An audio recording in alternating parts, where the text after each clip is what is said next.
আসসালামু আলাইকুম।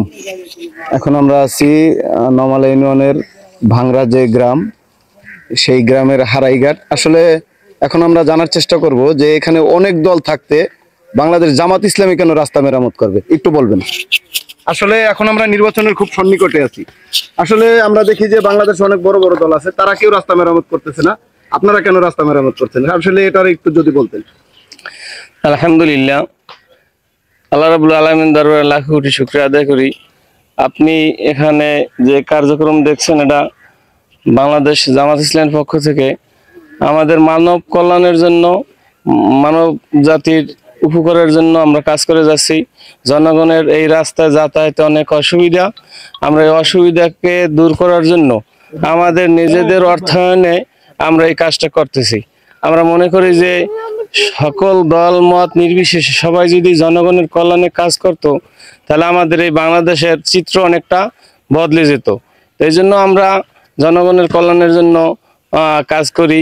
মানুষের এই রাস্তাঘাট, হাট বাজার, যেখানে অনুন্নত যা কিছু আছে, সরকারিভাবে কোনো উন্নয়নের ছোঁয়া যেখানে লাগে নাই, এই কাজগুলি আমরা আমাদের তরফ থেকে আমরা নমালা ইউনিয়নে আরো অনেক কাজ করেছি।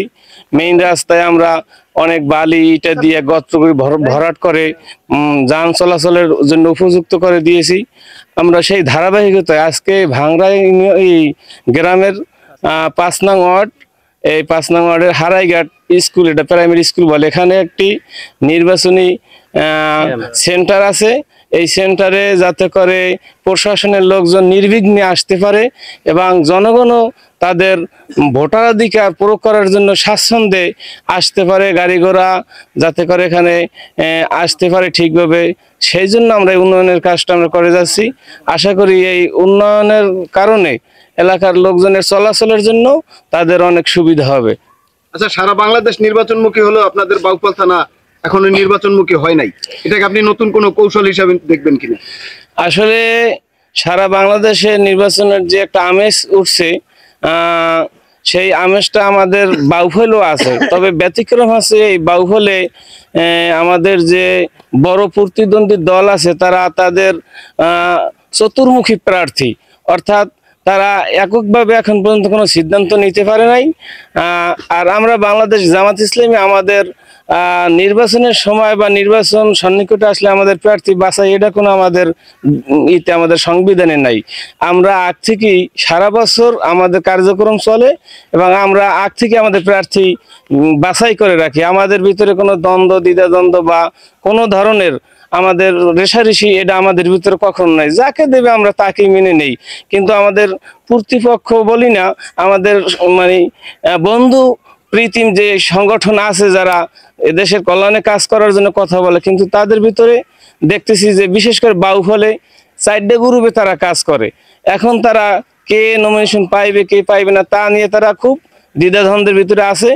আমরা বাংলাদেশ জামাত ইসলামী আমরা বাউফলে গণমানুষের নেতা, শুধু বাউফলের নেতা নয়, সারা বাংলাদেশের একজন জনপ্রিয় ব্যক্তিত্ব ডক্টর শফিকুল ইসলাম মাসুদ ভাই, আমরা তাকে অনেক আগ থেকেই আমরা প্রার্থী হিসেবে পেয়েছি। আমরা মানুষের কল্যাণের জন্য আমরা সারা বাউফলে কাজ করেছি। আমরা মাসুদদের মাধ্যমে সেলাই মেশিন দিয়েছি, ছাগল বিতরণ করেছি, গরু বিতরণ করেছি, তারপরে দুর্যোগপূর্ণ যে জায়গা যেমন আমাদের চন্দ্রদ্বীপ, সেখানে আমরা দুর্যোগের পরে অনেক ত্রাণ সামগ্রী দিয়েছি। আমরা মানুষের কল্যাণের জন্য আমরা কাজ করে যাই। ভোটারদের মাঝে নির্বাচনমুখী কি আনন্দ ইমেজ আপনি দেখতে পেরেছেন? ইনশাল্লাহ, যদি সুষ্ঠুভাবে ভোট হয় তাহলে বাউফলের জনগণ উদ্গ্রীব হয়ে আছে একজন সৎ, যোগ্য, দক্ষ এবং ন্যায়পরায়ণ একজন লোক। তারা বলতেছে যে আমরা বাউফলে ডক্টর শফিকুল ইসলাম মাসুদ ভাইকে পেয়ে আমরা সকলেই গর্বিত, আনন্দিত। আমরা আমাদের মন খুলে প্রাণ খুলে তার কাছে কথা বলতে পারবো। আমরা তার কাছে যাইতে আমাদের কোনো মানুষ, অন্য কোনো সোর্স লাগবে না। তাই আমরা উদ্গ্রীব হয়ে আছি কখন ভোট আসবে এবং আমরা এই ভোটটাকে সৎ, যোগ্য এবং দক্ষ ডক্টর শফিকুল ইসলাম মাসুদ ভাইকে দিয়ে আমরা দাঁড়িপাল্লার পক্ষে দিয়ে আমাদের ভোট উৎসবটাকে আমরা আনন্দের সাথে আমরা উৎসব করব ভোটের পরে ইনশাল্লাহ।